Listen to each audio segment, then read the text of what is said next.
പിതാവിന്റെയും പുത്രന്റെയും പരിശുദ്ധാത്മാവിന്റെയും നാമത്തിൽ ആമേൻ. ഇന്ന് നവംബർ 11 ചൊവ്വാഴ്ച. അമ്മേ പരിശുദ്ധ അമ്മേ, അമ്മേ പരിശുദ്ധമേ, ദൈവമാതാവേ, കൃപാസനത്തിലൂടെ ഞങ്ങൾക്കും ഞങ്ങളുടെ ദേശത്തിനും അമ്മ മധ്യസ്ഥം തേടി തന്ന എല്ലാ അനുഗ്രഹങ്ങൾക്കും കൃപകൾക്കും ഞങ്ങളിപ്പോൾ ഹൃദയം നിറഞ്ഞ നന്ദി പറയുന്നു. അമ്മേ പരിശുദ്ധമേ, ദൈവമാതാവേ, 2004 ഡിസംബർ 7 ഉച്ചകഴിഞ്ഞ് 2:30 കൃപാസനത്തിൽ സംഭവിച്ച അമ്മയുടെ പ്രത്യക്ഷപ്പെടലിനെ കുറിച്ച് തിരുസഭയ്ക്ക് സമർപ്പിച്ചിരിക്കുന്ന പഠനരേഖകളുടെ മേൽ സഭാത്മകമായ പഠനം ആരംഭിക്കുവാൻ ഞങ്ങൾ പ്രാർത്ഥിക്കുന്നു. അമ്മേ പരിശുദ്ധമേ, ഭൂസ്വർലോകങ്ങളുടെ രാജ്ഞിയായ അങ്ങേയ്ക്ക് ഭൗമസംരക്ഷണത്തിനായി പ്രപഞ്ചപ്രകൃതിയെ തന്നെ തിരുസഭ പ്രതിഷ്ഠിക്കുവാൻ ഈ പ്രത്യക്ഷീകരണം വഴി ഇടയാക്കണമേ. പരിശുദ്ധമേ, ജപമാല മാതാവേ, സകല കൃപാസനം പ്രാർത്ഥനയോടും ചേർത്ത് ഞങ്ങളിപ്പോൾ പ്രാർത്ഥിക്കുന്ന ഈ കുടുംബത്തിന്റെ പ്രത്യേക നിയോഗം പറ മക്കളെ.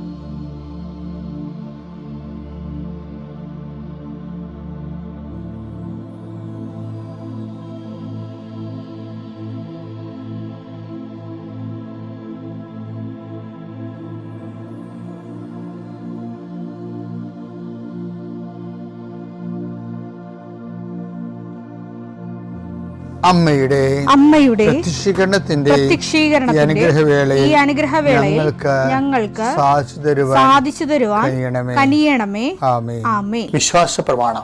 സർവശക്തനായ പിതാവും ആകാശത്തിന്റെയും ഭൂമിയുടെയും സൃഷ്ടാവുമായ ദൈവത്തിൽ ഞാൻ വിശ്വസിക്കുന്നു.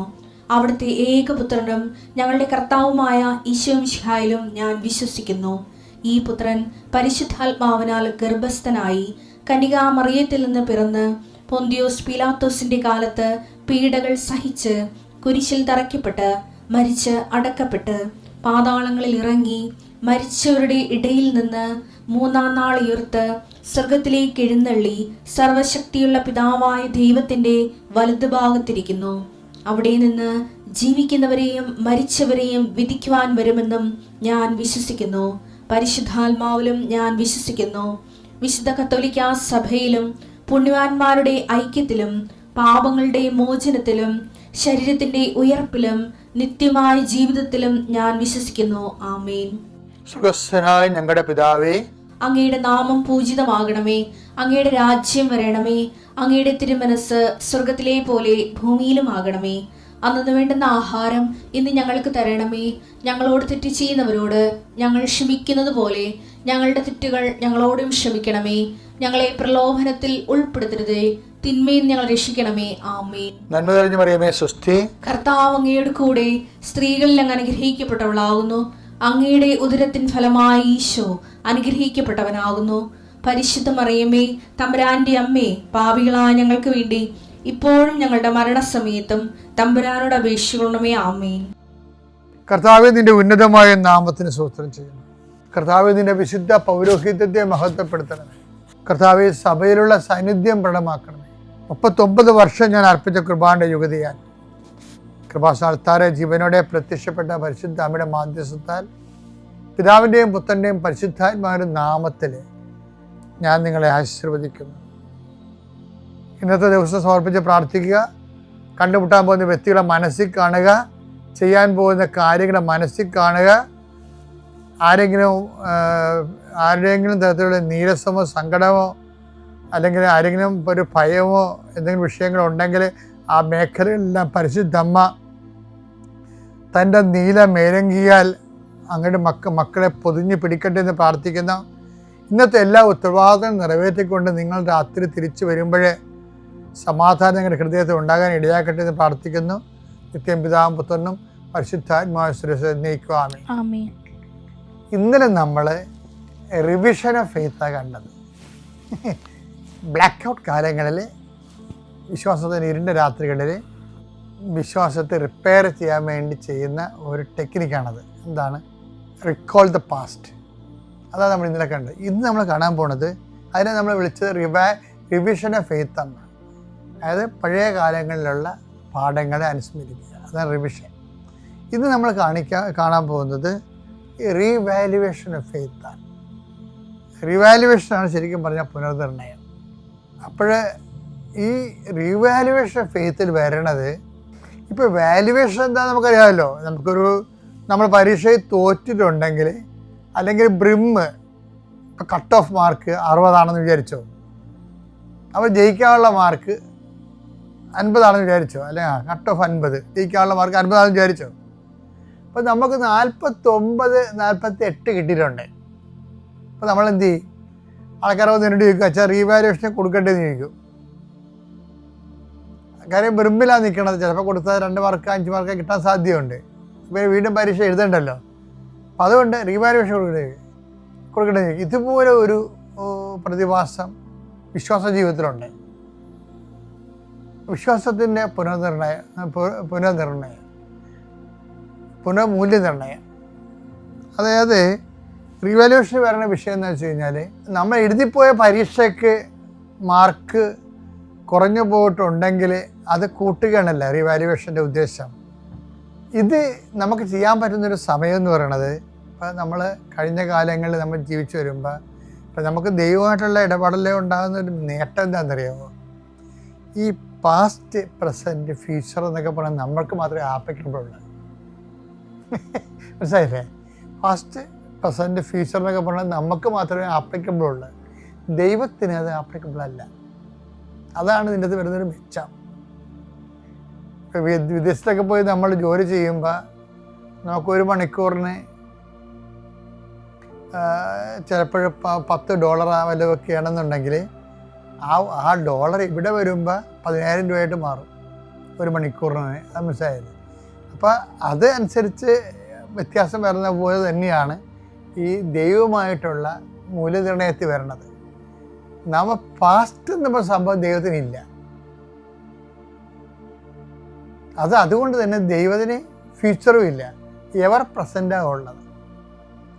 എവർ പ്രസൻറ്റ് ഉള്ളത് കാരണം ഇപ്പം നമ്മൾ കഴിഞ്ഞ കാലങ്ങളിൽ നമുക്ക് ഒരു ചെറിയ ദൈവത്തെ വേണ്ട വിധം മനസ്സിലാകാഞ്ഞത് കൊണ്ടോ, വിശ്വാസത്തിൽ അകഴപ്പെടാഞ്ഞ കൊണ്ടോ, സാക്ഷി ജീവിതത്തിൽ ചില സമയത്ത് പരിക്കുകളുണ്ടാകും. പരിക്കുകളല്ല, വീക്ക് ടൈം ഉണ്ടാകും. നമുക്കിത് റെക്ടിഫൈ ചെയ്യാൻ പറ്റും. എങ്ങനെ റെക്ടിഫൈ ചെയ്യാൻ പറ്റും? അതെങ്ങനെ പരിഹരിക്കാൻ പറ്റും? അതിനാണ് നമ്മൾ റീവാലുവേഷൻ ഓഫ് ഫെയ്ത്ത് എന്ന് പറയുന്നത്. എവിടെയെങ്കിലും മാർക്ക് ഭൂതകാലത്ത് നമ്മൾ ജീവിച്ചപ്പോൾ ദൈവദൃശ്യത്തിന് കൃപ കുറഞ്ഞു പോയിട്ടുണ്ടെങ്കിൽ ആ കൃപ നമുക്ക് പരിഹരിക്കാൻ പറ്റും. ആ പ്രശ്നങ്ങളെ പരിഹരിക്കാൻ പറ്റും. അതിന് നമ്മൾ ചെയ്യേണ്ട ഒരു കാര്യം എന്ന് പറയുന്നത്, ഈ വേഗുല കാലങ്ങളില്ലേ, നമുക്കറിയാമല്ലോ ക്രിസ്ത്യാനിറ്റിയിൽ എപ്പോഴും വരുമ്പോൾ ഈ കുരിശ് കൃപയാക്കുന്ന പ്രോസസ്സാണ് എൻ്റെ അടുത്ത് ഉള്ളത്. കൃപയിൽ അധിഷ്ഠിതമായ ഒരു ജീവിതമാണെങ്കിലും നമുക്ക് കൃപ എന്ന് പറഞ്ഞാൽ ready to eat instant breakfast പോലെ ഒരു പാക്ഡ് ഫുഡായിട്ട് നമുക്ക് കൃപ കിട്ടത്തില്ല. നമുക്ക് തരുന്നത് കുരിശാണ്. കുരിശിൽ നമ്മൾ തരുന്ന കുരിശിൽ അത് ഭാര്യയിൽ നിന്നാകാം, ഭർത്താവിൽ നിന്നാകാം, നാട്ടുകാരിൽ നിന്നാകാം, എവിടെ നിന്നാകാം. നമുക്ക് തരുന്ന ഒരു കുരിശ് അസംസ്കൃത പദാർത്ഥം അതാണ്. അത് നമ്മൾ ഒരേ സൊല്യൂഷനൊക്കെ ഉപയോഗിച്ച് അത് പ്രിപ്പയർ ചെയ്തെടുത്തിട്ടാണ് അതിൻ്റെ താറ് വേറെ, വെള്ളം വേറെ, ഗ്യാസ് വേറെ ആയിട്ട് കളഞ്ഞിട്ട് ഇത് നമ്മൾ ഇതിൻ്റെ കൃപ ഉൽപ്പാദിപ്പിച്ചെടുക്കണത്. എന്ന് വെച്ച് കഴിഞ്ഞാൽ ഞാൻ എന്താ ഉദ്ദേശിച്ചത് നിങ്ങൾക്ക് മനസ്സിലായോ? ഒരു ജീവിത അനുഭവങ്ങൾ വരുമ്പോൾ നമ്മൾ അതിനകത്ത് ഉപയോഗിക്കുന്ന സൊല്യൂഷൻ എന്താണ്?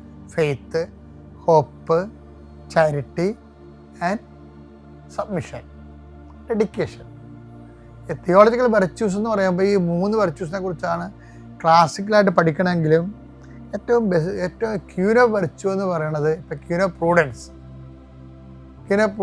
ക്യൂൻ ഓഫ് വെർച്യൂ പ്രൂഡൻസ് ആണെന്ന് പറയുമ്പോഴും ശരിക്കും പറഞ്ഞാൽ ക്യൂൻ ഓഫ് വെർച്യൂ എന്ന് പറയണത് അതിൻ്റെ കിങ്ങാണ്. ക്യൂൻ ഓഫ് വെർച്യൂ പ്രൂഡൻസ് ഇപ്പം അത് തിരുത്താൻ പോകണ്ടേ, കാരണം ദൈവശാസ്ത്രപരമായ ഒരു ഡെവലപ്മെൻറ്റ്സ് ആണത്. പക്ഷേ അതായത് കിങ് ഓഫ് അല്ലെങ്കിൽ ഈ എംപറർ ഓഫ് വെർച്യൂസ് എന്ന് പറഞ്ഞാൽ ആരാണെന്നറിയാമോ? സമർപ്പണമാണ്. സമർപ്പണം. അപ്പം വിശ്വാസം, പ്രത്യാശ, സ്നേഹം, സമർപ്പണം. ഇനി നമ്മൾ ഈ കുരിശ് നമുക്ക് തരുമ്പോൾ, കുരിശ് ഒരു ദിവസം ഉണ്ടാകുമ്പോൾ, ഇപ്പോൾ ഒരു കാര്യം ഇല്ലെങ്കിൽ ചിലപ്പോൾ നിൻ്റെ ജീവിത പങ്കാളി ഭർത്താവ് നിൻ്റെ കഴുത്തേക്ക് കയറും. നീയാണെങ്കിൽ നടുവേ മുറിഞ്ഞ് പണി ചെയ്ത ദിവസമായിരിക്കും അന്നായിരിക്കും നീ ഏറ്റവും കൂടുതൽ പണി ചെയ്ത്. നമ്മൾ ചെയ്യുന്ന പല കഷ്ടപ്പാടുകളും മറ്റുള്ളവർ കാണുന്ന ഒരു നിർബന്ധവും ഇല്ല. അവർക്ക് അവരുടെ കാര്യം നടക്കാതെ വരുമ്പോൾ നമ്മുടെ മേക്കെട്ട് കയറിയിരിക്കും. കാര്യം അവർക്ക് വേറെ പല ഫ്രസ്ട്രേഷൻ ഉള്ളതുകൊണ്ട് അത് എവിടെയെങ്കിലും കൊണ്ടുപോയി ഔട്ട്ലെറ്റ് ചെയ്യണമല്ലോ. അപ്പം അത് നമ്മൾക്ക് ആൾക്കാർ ഔട്ട്ലെറ്റ് ചെയ്യണം എവിടെ ഇരിക്കും? എളിതരം ഉള്ളിടത്ത് വാദം കൊച്ചെന്ന് പഴമക്കാർ പറയുമ്പോൾ അവർക്ക് ഏറ്റവും ഫ്രീ ആയിട്ടുള്ള സ്ഥലത്ത് കൊണ്ടുവന്ന് അവർ ഔട്ട് ബസ് ചെയ്യും. ചിലപ്പോൾ അമ്മയായിരിക്കും, അമ്മയായിരിക്കും, ചിലപ്പോൾ വേറെ ആരെങ്കിലും ആയിരിക്കും. അവർക്ക് സ്വാതന്ത്ര്യമുള്ള സ്ഥലത്താണ് കൊണ്ടുവന്ന് അവരുടെ ഫ്രസ്ട്രേഷൻസ് എല്ലാം ഡംപ് ചെയ്യണത്. അപ്പോൾ അതുകൊണ്ട് അതുപോലെ ഒരു ദിവസം വന്നു കഴിഞ്ഞാൽ ഈ ഒരു ടൈം വരുമ്പോൾ നമുക്ക് ചെയ്യാൻ പറ്റുന്നത് വെച്ച് കഴിഞ്ഞാൽ അത് ഈ റീവാലുവേഷൻ ഓഫ് ഫെയ്ത്ത്, അതായത് വിശ്വാസത്തിൻ്റെ കഴിഞ്ഞ കാലങ്ങളിൽ എവിടെയെങ്കിലും മാർക്ക് കുറഞ്ഞു പോയിട്ടുണ്ടെങ്കിൽ, ക്രിസ്തു ജീവിതത്തിൽ നമുക്ക് കൃപ കുറഞ്ഞു പോയിട്ടുള്ള ഏതെങ്കിലും സിറ്റുവേഷൻ ഉണ്ടെങ്കിൽ നമുക്കതിൻ്റെ മൂല്യങ്ങൾ കൂട്ടാൻ പറ്റും. അതുകൊണ്ട് എവിടെയെങ്കിലും വിശ്വാസം കുറഞ്ഞു പോയിട്ടുണ്ടെങ്കിൽ നമുക്ക് ചെയ്യാവുന്ന ഒരു വിഷയം എന്ന് പറയുന്നത് റിവാലുവേഷൻ ഓഫ് ഫെയ്ത്താണ്.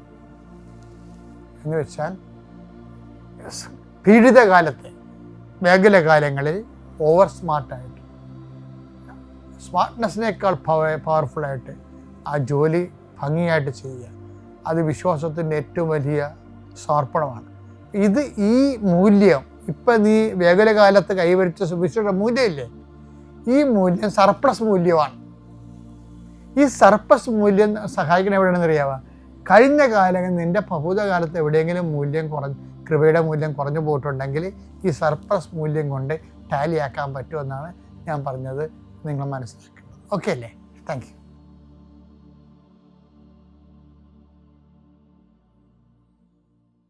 അത്യപൂർവ ദൈവാനുഭവങ്ങൾ ഇനി നിങ്ങൾക്കും സ്വന്തം. ഈ യൂട്യൂബ് ചാനൽ ഇതുവരെ സബ്സ്ക്രൈബ് ചെയ്തിട്ടില്ലെങ്കിൽ ഇപ്പോൾ തന്നെ സബ്സ്ക്രൈബ് ചെയ്യുക. ഈ വീഡിയോ ഇപ്പോൾ തന്നെ നിങ്ങളുടെ സുഹൃത്തുക്കൾക്ക് ഷെയർ ചെയ്തുകൊണ്ട് കർത്താവിൻ്റെ പ്രേക്ഷിതരാകുക.